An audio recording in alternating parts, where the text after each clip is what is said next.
All of you friends, हम लोग बात कर रहे थे मेराइन सेडिमेंट पे। और अब तक हम लोग डिस्कस कर चुके हैं लिथोजेनस ooze को एंड बायोजेनस को। तो बायोजेनस का हमारा चल रहा था, बायोजेनस सेडिमेंट, बायोजेनस ooze में हम लोग डिस्कस कर रहे थे calcareous and siliceous siliceous ooze को। इसकी बेसिक टर्म हम लोग देख चुके थे, इसका केमिकल कंपोजिशन क्या होता है और ये कैसे एनवायरनमेंट में, कैसे वाटर में ये मिलता है। मींस जो हमारा कैल्केरियस ooze है उसका chemical composition CaCO3 and siliceous का SiO2। एंड जो कैल्केरियस ooze है वो मिलता है हमारा वार्म वाटर में और सिलिसियस ooze मिलता है हमारा कोल्ड वाटर में। ये हमारा सेलो डेप्थ पे मिलता है, ये हमारा डीप, ये हमारा सेलो ओशन में मिलता है, ये हमारा डीप ओशन में मिलता है सिलिसियस ooze। ठीक है, अब इसको और आगे डिस्कस करते हैं। तो फ्रेंड्स, ये मान के चलो आप ओशन सरफेस है, ठीक है। ये कंसेप्ट थोड़ा सीखने की कोशिश करना बहुत इंपॉर्टेंट है और ये कॉन्सेप्ट आपके काम आएंगे और एग्जाम में भी यहाँ से क्वेश्चन आता है, ठीक है। तो जैसे मैं ओशन वाटर में डाउनवर्ड मूव कर रहा हूँ, ठीक है, तो टेम्परेचर कंटिन्यूसली क्या होता है हमारा, फॉल होता है। टेम्परेचर कंटिन्यूसली हमारा डिक्रीज होता है। जैसे हमने डिस्कस किया था ओशन टेम्परेचर में थर्मोक्लाइन को हमने डिस्कस किया था। जैसे ये मेरा मैंने बनाया था ना कुछ ऐसे करके डायग्राम, वहां पे ये था लो लैटिट्यूड्स पे थर्मोक्लाइन हमारी ऐसे डिक्रीज कर रही थी। पर्टिकुलर डेप्थ पे जाने के बाद में उसका टेम्परेचर क्या कांस्टेंट हो गया था। एंड पोल वाले एरिया पे थर्मोक्लाइन क्या होती है, कांस्टेंट रहती है। पोल वाले एरिया पे थर्मोक्लाइन हमारी कांस्टेंट रहती है। तो ये हम डिस्कस कर चुके हैं। तो अल्टीमेटली बात ये है कि जैसे हम ओशनिक वाटर में सरफेस वाटर से डीप वाटर की तरफ मूव करते हैं तो हमारा टेम्परेचर क्या होता है, कंटिन्यूसली डिक्रीज करता है। तो एक्चुअली में होता क्या है कि जो हमारा कैल्केरियस ooze है ना, ये जैसे मैं ओशन वाटर में डाउनवर्ड मूव कर रहा हूं तो ये डिजोल्व होना स्टार्ट हो जाता है, घुलना शुरू हो जाता है कैल्केरियस ooze। अभी बहुत अच्छे से डिस्कस करेंगे क्यों क्यों डिजोल्व होता है, क्या इसकी कंडीशन है, क्या क्या सीसीडी है, क्या लाइसोक्लाइन है, ठीक है। तो स्टेप बाय स्टेप इसको समझने की कोशिश करना, ठीक है। तो अभी फिलहाल मैं बोल रहा हूँ आपको कि जैसे मैं सरफेस वाटर से डीप वाटर तरफ मूव कर रहा हूं तो मेरा कैल्केरियस ooze क्या होता है कि ये डिजोल्व करना स्टार्ट हो जाता है। अब डिजोल्व क्यों करता है, इसका रीजन क्या है। एक्चुअली में होता क्या है कि हमारे ओशन वाटर में गैसेज अवेलेबल है, तो उसमें CO2 भी अवेलेबल है। तो H2O क्या करता है, CO2 के साथ रिएक्शन करके कार्बोनिक एसिड बना देता है H2CO3। और ये ज्यादा स्टेबल नहीं है, ये रिलीज कर देता है एक H प्लस आयन। क्या कर देता है, एक H प्लस आयन क्या करता है, रिलीज कर देता है। अब जो ये H प्लस आयन है ये एक्चुअली में CaCO3 को, ये H प्लस आयन CaCO3 पे अटैक करता है और इसको क्या कर देता है, डिजोल्व कर देता है, इसको डिजोल्व करने की कोशिश करता है। अब अगर ओशनिक वाटर में CO2 ज्यादा है, समझने की कोशिश करना। अब देखो ये तो वाटर हो गया हमारा, ये हमारी CO2 हो गई। ये वाटर CO2 के साथ रिएक्शन करके H2CO3 को बना रहा है और रिलीज कर रहा है H प्लस आयन। और ये H प्लस आयन अटैक कर रहा है CaCO3 पे, ठीक है। इस पर अटैक करने के बाद में क्या कर रहा है, CaCO3 को डिजोल्व कर दे रहा है। तो जितनी CO2 ज्यादा होगी ओशन वाटर में उतने ज्यादा हमारे H प्लस आयन हमारे क्या करेंगे, इतने ज्यादा H प्लस आयन को रिलीज करेगा और उतने ज्यादा हमारा CaCO3 को क्या करेगा, ये अटैक करेगा। उतने CaCO3 को, कैल्केरियस ooze को हमारा ये डिजोल्व करेगा। समझ में आ रहा है CO2 का इंपैक्ट। जितनी CO2 ज्यादा होगी उतने H प्लस आयन निकलेंगे, उतने हमारा कार्बोनिक एसिड बनेगा और ये क्या करेगा, H प्लस आयन को रिलीज करेगा और H प्लस आयन क्या करेगा, हमारा CaCO3 को पे अटैक करेगा, उसको डिजोल्व करने की कोशिश करेगा, डिजोल्व करेगा, ठीक है। अब बात करते हैं हम CO2 की और इस H प्लस आयन की। अभी तो समझ में आया, अभी तक मैंने आपको ये बताया है कि हमारा हमने बेसिक चीजें सीख ली थी, कैल्केरियस ooze क्या है, सिलिसियस ooze क्या है। तो एक्चुअली में क्या है कि जैसे मैं ओशन वाटर में डाउनवर्ड मूव करता हूं तो हमारे सिलिसियस कैल्केरियस ooze हमारा डिजोल्व करना स्टार्ट करता है। अभी सब चीजें डिस्कस करेंगे हम कि ये कहां पे हमारा डिजोल्व होना स्टार्ट करता है, वो कौन सी डेप्थ है जहां पे कैल्केरियस ooze हमारा डिजोल्व करना स्टार्ट कर देता है, और वो कौन सी डेप्थ है जहां पे हमारा इसका डिजोल्यूशन रुक जाता है, बंद हो जाता है। सब चीजें डिस्कस करेंगे। लेकिन मैं पहले आपको फैक्टर बता रहा हूं कि क्यों उसका डिजोल्यूशन हो रहा है, हो क्या रहा है ओशन में, वाटर में, कि हमारा इसका ये डिजोल्व होना स्टार्ट हो गया। तो एक्चुअली में जो हमारा वाटर है वो CO2 के साथ रिएक्शन करके हमारा कार्बोनिक एसिड वो H2CO3 बना रहा है, ये H प्लस आयन को रिलीज कर रहा है और ये H प्लस आयन अटैक कर रहा है CaCO3 पे और इसको क्या कर रहा है, डिजोल्व कर रहा है, ठीक है। अब बात करता हूं मैं इस H प्लस आयन पे और इस CO2 पे कि ये कैसे बढ़ती है कैसे घटती है, और इस H प्लस आयन से हमारा ओशनिक वाटर कब हमारा एल्कलाइन होगा और कब हमारा एसिडिक होगा। हमारा सेलो वाटर एल्कलाइन होता है या एसिडिक होता है, हमारा डीप वाटर एल्कलाइन होता है या एसिडिक होता है। अब इस पे थोड़ा डिस्कस करते हैं डिटेल में, ठीक है।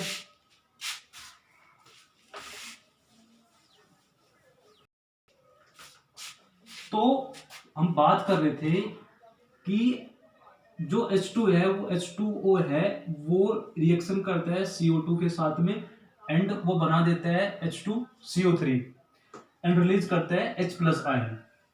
यहां तक बात समझ में आ गई यार। इन इक्वेशन को देख के हड़बड़ाना मत, ठीक है, कुछ होच पोच मत करना, बिल्कुल भी समझने की कोशिश करो, बिल्कुल आसान है, बिल्कुल बेसिक है। यहां तक हमने क्या देखा भाई, H2O था, CO2 के साथ रिएक्शन करने के बाद में उसने कार्बोनिक एसिड बना दिया, और कार्बोनिक एसिड बनने के बाद उसने रिलीज कर दिया हमारा H प्लस आयन, ठीक है। अब इस H प्लस आयन का हमारे पीएच से क्या रिलेशन है। पीएच का हमारा फॉर्मूला होता है log 10 H प्लस, ठीक है, ये फॉर्मूला होता है। और अगर मैं इस H प्लस की वैल्यू ले लू 10 की पावर -5, 10 की पावर -5, और इस वैल्यू पुट कर दो यहाँ पे, तो मेरा पीएच कितना निकल के आएगा, पीएच निकल के आएगा मेरा 5। और जब मैं H प्लस आयन की वैल्यू ले रहा हूं 10 की पावर -8, तो मेरा पीएच आ रहा है 8, ठीक है। तो इन दोनों में से ज्यादा कौन होता है, 10 की पावर -5 ज्यादा है या 10 की पावर -8 ज्यादा है। 10 की पावर -5 ज्यादा है और 10 की पावर -8 मेरा इससे कम है। तो जब मैं H प्लस आयन को ज्यादा ले रहा हूं तब मेरा पीएच क्या आ रहा है, कम आ रहा है। और जब मैं H प्लस आयन को कम ले रहा हूं तब मेरा पीएच क्या आ रहा है, ज्यादा आ रहा है। तो कैसा रिलेशन हो गया H प्लस आयन का और पीएच का, देखो ना, समझने की कोशिश करो ना। H प्लस आयन मैंने लिया था यहाँ पे 10 की पावर -5, यहां से मेरा पीएच निकल के आ गया 5। और यहाँ पे मैंने लिया था 10 की पावर -8, यहाँ पे निकल के आ गया मेरा पीएच 8। मैं यहाँ पे कम ले रहा हूँ, पीएच ज्यादा आ रहा है। यहाँ पे H प्लस आयन को ज्यादा ले रहा हूँ, पीएच मेरा कम आ रहा है। और अगर पीएच की वैल्यू कम है तो ये कैसा एनवायरमेंट होगा, कैसा वाटर होगा वहां पे, वो वाटर वहां पे होगा, वहां पे एनवायरमेंट होगा उस पर्टिकुलर पार्ट का एसिडिक। और अगर हमारी पीएच की वैल्यू ज्यादा है तो कैसा एनवायरमेंट होगा, कैसा वाटर होगा, वो हमारा वाटर होगा अल्कलाइन। तो रिलेशन कैसा होगा हमारा H प्लस आयन में और पीएच में, कि अगर H प्लस आयन की कंसंट्रेशन बढ़ रही है, अगर H प्लस आयन की कंसंट्रेशन बढ़ रही है तो पीएच मेरा क्या करेगा, डिक्रीज करेगा। मींस मेरा वाटर क्या करेगा, वो अल्कलाइन से बेसिक की तरफ मूव, अल्कलाइन से एसिडिक की तरफ मूव करेगा। मींस जो वाटर होगा वो हो जाएगा हमारा एसिडिक वाटर। और अगर H प्लस आयन मेरा ओशन वाटर में कम है, कम रिलीज हो रहा है, तो पीएच क्या करेगा, डिक्रीज करेगा, और वाटर कैसा हो जाएगा, अल्कलाइन हो जाएगा। ये बात हो तो समझ में आई या नहीं आई, ठीक है। अरे आप लोग एक तो ये रिजल्ट ध्यान रखना, ये इक्वेशन समझ में आ गई। H2O CO2 के साथ रिएक्शन करना है, कार्बोनिक एसिड बना रहा है, H प्लस आयन इंक्रीज कर रहा है। अगर मेरा H प्लस आयन, अगर मेरा H प्लस आयन ज्यादा निकल रहा है, ज्यादा रिलीज हो रहा है H प्लस आयन, तो पीएच क्या करेगा, डिक्रीज करेगा। और अगर पीएच डिक्रीज करेगा तो हमारा कैसा वाटर कैसा हो जाएगा, वो एसिडिक वाटर होगा या बेसिक वाटर होगा या अल्कलाइन वाटर होगा। तो अगर पीएच हमारा डिक्रीज कर रहा है तो हमारा वो वाटर होगा एसिडिक, ठीक है। एसिडिटी बढ़ेगी उस वाटर की। और अगर मेरा पीएच डिक्रीज कर रहा है, वो सॉरी एच मेरा डिक्रीज कर रहा है, एच हमारा कम रिलीज हो रहा है, तो हमारा पीएच क्या करेगा, इंक्रीज करेगा, तो वो हमारा वाटर हो जाएगा अल्कलाइन वाटर, ठीक है। अब CO2 का रिलेशन देख लेते हैं। अब CO2 को लिखा जाती है, अगर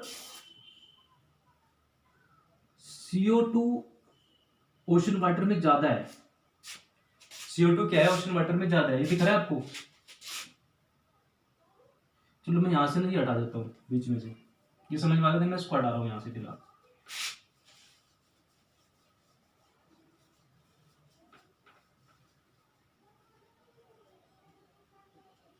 देखो, अगर CO2 ज्यादा है तो H प्लस आयन में क्या करेगा, ज्यादा रिलीज करेगा।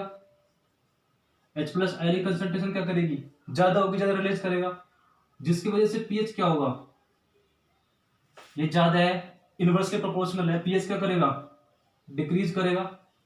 तो वाटर कैसा होगा, एसिडिक होगा या बेसिक होगा, तो वाटर होगा वो मेरा एसिडिक। एक रिलेशन तो ये मेरा बन गया यहाँ पे। ये बताओ समझ में आ रही है बात या नहीं आ रही है। और अगर CO2 ओशनिक वाटर में कम है तो H प्लस आयन भी कम रिलीज होगा। जब ये कम रिलीज होगा तो पीएच की वैल्यू क्या होगी, इंक्रीज करेगी। तो जो इन्वायरमेंट होगा, जो मेरा वाटर होगा वो होगा एल्कलाइन। ठीक है, जो वाटर होगा वो मेरा होगा एल्कलाइन। ये बात बताओ समझ में आई या नहीं आई। तो समझ में आ रहा है CO2 का क्या चक्कर है इसमें ओशनिक वाटर में, और पीएच का, कैसे हमारा एसिडिक वाटर हो रहा है, कैसे हमारा बेसिक अल्कलाइन वाटर हो रहा है। ठीक है, कार्बोनिक एसिड बन रहा है, H प्लस आयन रिलीज कर रहा है, देन CO2 का इंक्रीज कर रहा है, H प्लस आयन कंसंट्रेशन बढ़ेगा, पीएच डिक्रीज करेगा, एसिडिक वाटर हो जाएगा। CO2 कम है, H प्लस आयन भी कम रिलीज होगा और हमारा पीएच इंक्रीज कर जाएगा। पीएच इंक्रीज करेगा तो हमारा कैसा वाटर हो जाएगा, एल्कलाइन वाटर हो जाएगा। ठीक है, अब बात करते हैं कि अभी CO2 पकड़ लेते हैं कि ये CO2 हमारा कब इंक्रीज होता है, कब हमारा डिक्रीज होता है, कौन कौन से फैक्टर है। अभी CO2 पकड़ते हैं। ठीक है, CO2 पे बात करते हैं।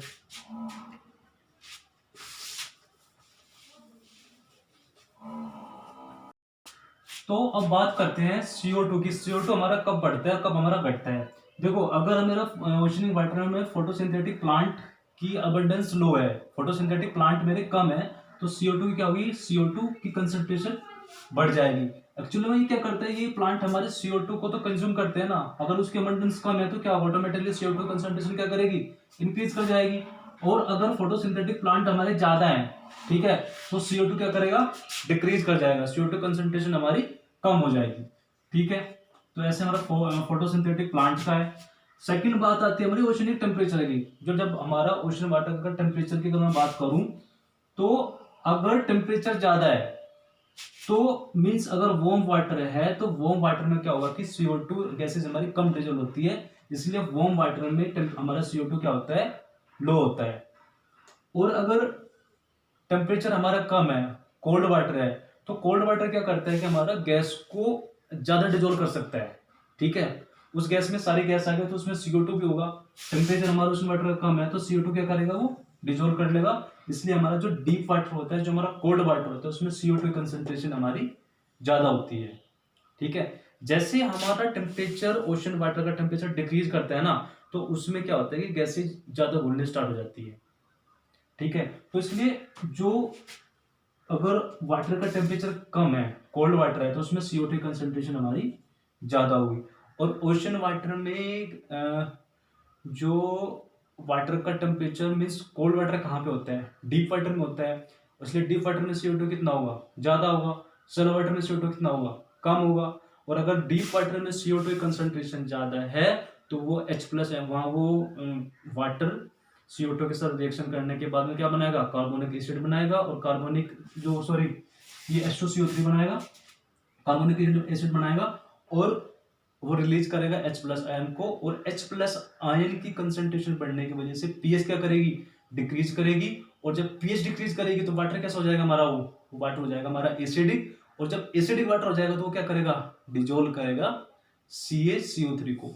ठीक है, मीन जैसे मेरा CO2 कंसंट्रेशन बढ़ रहा है ना, जितना मेरा H प्लस आयन हमारा रिलीज हो रहा है, उतना ही वो क्या करेगा, CaCO3 को क्या करेगा, डिजोल्व करेगा, उसको घोलना शुरू कर देगा वो। समझ में आ रहा है। तो ये हो गया। तीसरी बात है मेरा अगर सिलिकेट रॉक्स है, उसकी वेदरिंग ज्यादा हो, तो सिलिकेट रॉक्स की वेदरिंग होने की वजह से हमारा क्या होता है, CO2 रिलीज करता है। और उससे क्या होता है कि हमारी CO2 की कंसंट्रेशन, CO2 हमारा बढ़ता है।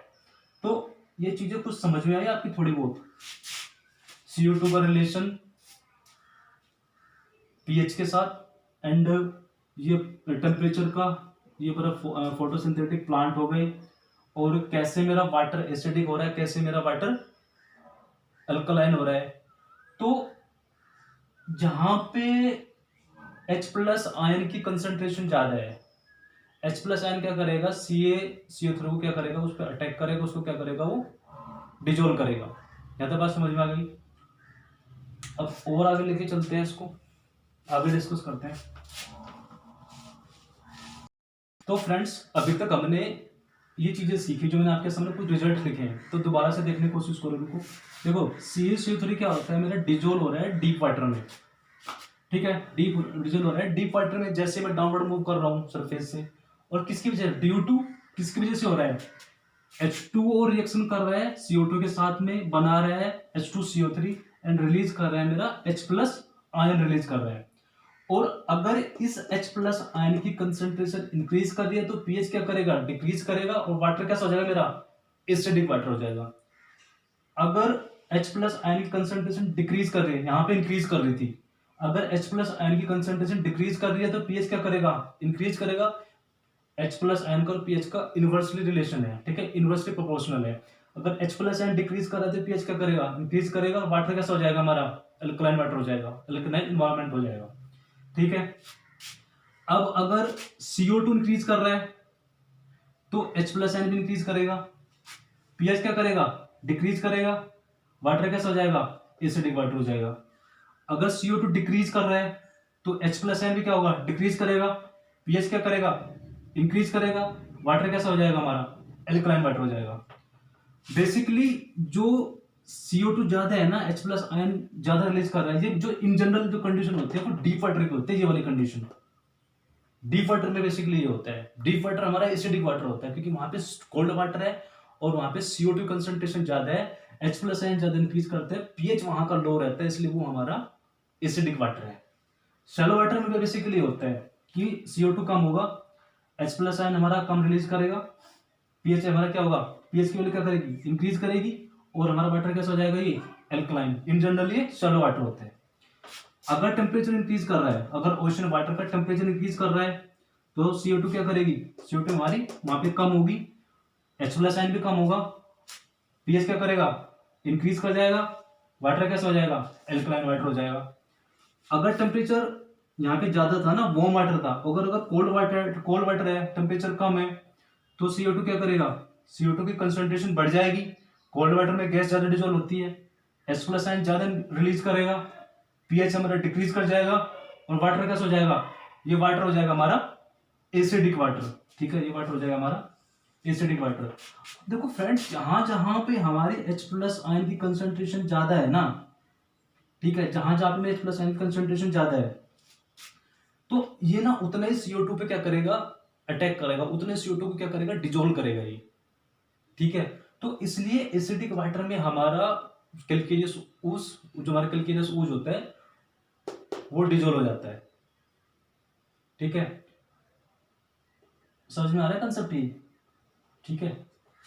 ये थोड़ा समझने की कोशिश करना यार, देखो बहुत इंपॉर्टेंट कंसेप्ट है ये आपके बहुत काम आएंगे, और एग्जाम में भी घुमा फिरा के इनमें से कुछ ना कुछ दे देता है, ठीक है। और बहुत सिंपल है, बस ये क्वेश्चन ध्यान में रखना, H2CO2 H2CO3 निकल रहा है, H प्लस आयन रिलीज कर रहा है, और H का ये थोड़ा ये चक्कर याद रखना है वाला, H प्लस आयन इंक्रीज कर रहा है, पीएच डिक्रीज कर रहा है, एसिडिक अल्कलाइन, ठीक है। कैसे कैसे हमारा CO2 का, कैसे हमारा CO2 इम्पैक्ट डाल लिया हमारे ओशनिक वाटर पे, और इसके फैक्टर मैंने डिस्कस कर लिए, कभी इंक्रीज करता है कभी ये डिक्रीज करता है हमारा CO2, ठीक है। चलो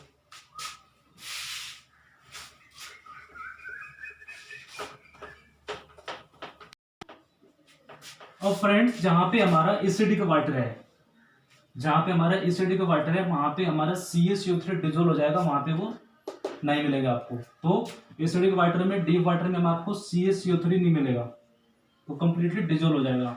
लेकिन वहां पे क्या होगा, आपको सिलिशियस सूज वहां पे मिलेंगे आपको, ठीक है, सिलिशियस सूज वहां पे मिलेंगे, कैल्केरियस सूज आपको जहां पे एसिडिक वाटर होगा, ठीक है, जहां पे H प्लस आयन की कंसंट्रेशन ज्यादा होगी, क्या करेगा, डिजोल्व कर लेगा CaCO3 को, इसलिए हमारा जो है CaCO3 हमारा एसिडिक वाटर में नहीं मिलेगा, ये बात ध्यान में रखना।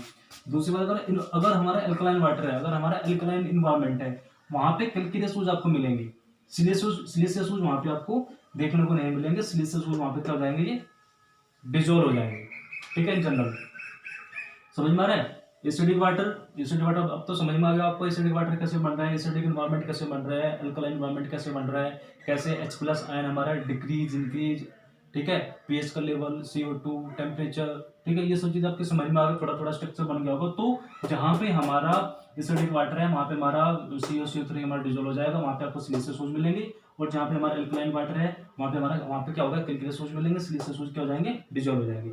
अब ये सिलिशियस ओज हमारे कहाँ, वो कौन सी डेप्थ है जहाँ से ये डिजोल्व होना स्टार्ट होते हैं, ठीक है, कहाँ से इनका डिजोल्यूशन स्टार्ट होता है, ठीक है, तो उस पर डिस्कस करते हैं।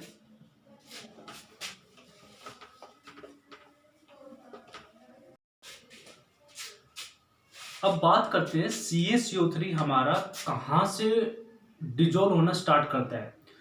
तो फ्रेंड्स, ओशन वाटर के अंदर वो डेप्थ जहां से CaCO3 डिजोल्व होना स्टार्ट हो जाए, उस डेप्थ को बोलते हैं हम लाइसोक्लाइन। अगर मैं ये ओशन वाटर लूं ऐसे,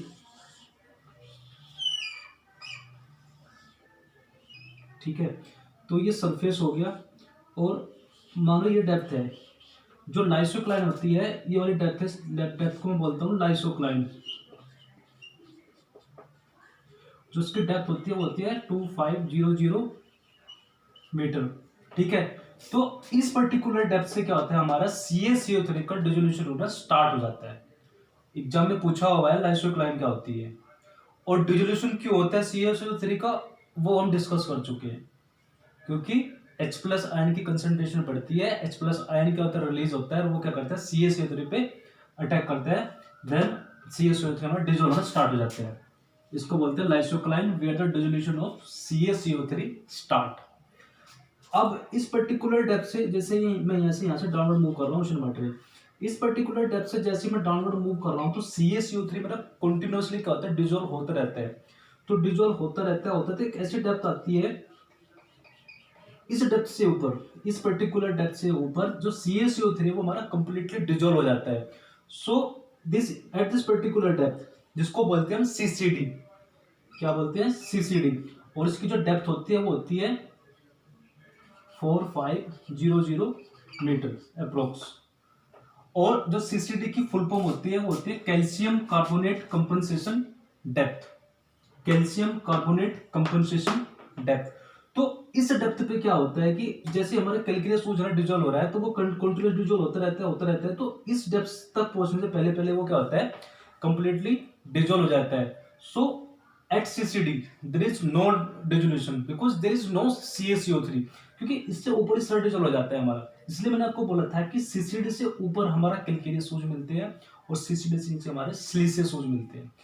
इससे नीचे, CCD से नीचे CaCO3 सर्वाइव नहीं कर पाएगा, क्योंकि यहाँ पे एसिडिक वाटर है, यहाँ पे H+ यानी कंसंट्रेशन ज्यादा होती है, pH यहाँ का लो होता है, इसलिए यहाँ पे CaCO3 क्या होता है, डिजोल्व मींस सर्वाइव नहीं कर पाएगा। तो CCD से ऊपर हमें, हम उससे ऊपर हमारा कैल्कुलस सूज मिलते हैं और उससे नीचे हमारा सिलिशियस सूज मिलते हैं। समझ आ रहा है CCD, ठीक है। अब इस CCD के बारे में ना नेक्स्ट वीडियो लेक्चर में अच्छे से डिस्कस करेंगे, बहुत डिटेल में, बहुत इंपॉर्टेंट है। लेकिन अभी तो आपके समझ में आ गया ना लाइसोक्लाइन क्या हुई, और लाइसोक्लाइन पे क्या हमारा CaCO3 डिसोल्यूशन होना स्टार्ट होता है और कंटिन्यूअसली हमारे इससे नीचे डिसोल्यूशन होता रहता है। CCD से ऊपर क्या होता है कि जैसे हम CCD एक्चुअली में क्या है, CaCO3 जो हमारा कंप्लीट डिसोल्व हो जाता है CCD तक पहुंचने से पहले कंप्लीट डिसोल्व हो जाता है, ठीक है। So there is no dissolution at CCD because there is no CaCO3। इससे नीचे हमारा सिलिशियस सूज मिलेंगे, इससे हमारा ऊपर कैल्कुलस सूज मिलेंगे। अब CCD कहाँ पे शैलो होता है, कहाँ पे ये डीप होता है, कौन कौन से फैक्टर इस पे इसको अफेक्ट करते हैं, और किस किस वजह से ये अपवर्ड मूव करता है, किस किस वजह से ये डाउनवर्ड मूव करता है हमारा CCD, ये सब चीजें डिस्कस करेंगे। मैराइन सेडिमेंट पार्ट 3 में मैं इसको डिस्कस करूंगा CCD को बहुत अच्छे से, और बहुत इंपॉर्टेंट है। ये हमारा MOR में शैलो रहता है या डीप रहता है, मिडोसोलिक रिज में, ठीक है। तो वो सब चीज़ें देख लेंगे। आज आपको मैंने एक्सप्लेन किया है ये सब चीज़ के बारे में, pH के बारे में, H+ आयन के कैसे CaCO3 का डिसोल्यूशन हो रहा है, कौन कौन से फैक्टर इसको अफेक्ट करते हैं, ठीक है। तो आज ये सीखने की कोशिश करना, और अगर आपको कुछ प्रॉब्लम है, कोई चीज़, कोई कंसेप्ट समझ में नहीं आया, तो आप क्या करना, कमेंट्स बॉक्स में कमेंट कर देना। नेक्स्ट वीडियो लेक्चर में क्या कर लेंगे, उसको हम कवर कर लेंगे। So thank you so much for watching this video, all the very best for your exams.